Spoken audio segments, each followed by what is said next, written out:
Hello, my dear children. I know that many of you wonder why highly developed civilizations have agreed to such a cruel and inhuman experiment with people who once lived on the fifth dimension Earth in the real paradise. And most importantly, how could they make a deal with the Draco-Reptili civilization, which is at a much lower level of development than themselves?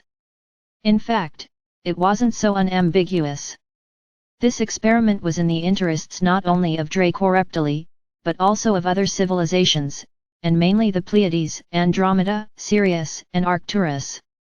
After all, they are the ones who primarily help you now, closely monitoring the situation on Earth and intervening every time humanity is in danger. This is explained by the fact that they also suffered from such an experiment, because they agreed to it largely on the basis of their own goals. The modification of the human genome implied not so much the cutting of some DNA strands associated with the upper human chakras for its deeper immersion in the material world, as the partial introduction of certain qualities taken from the genomes of these civilizations into it. It was the creation of a kind of combined perfect being, a collective image that carries the properties of several civilizations at once, each of which had its own distinctive features. And this was done for the purpose of mutual enrichment of experience. So your brothers in mind decided to kink with the Earthlings, and it was done by mutual consent with them. At first, this experiment developed quite successfully, as only a few strands of DNA were edited.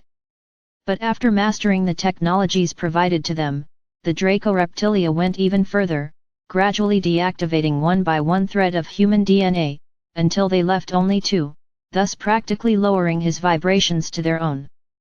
But what they failed to do was to deactivate the human upper chakras and the corresponding thin bodies, which continued to carry the divine spark even in such a reduced state.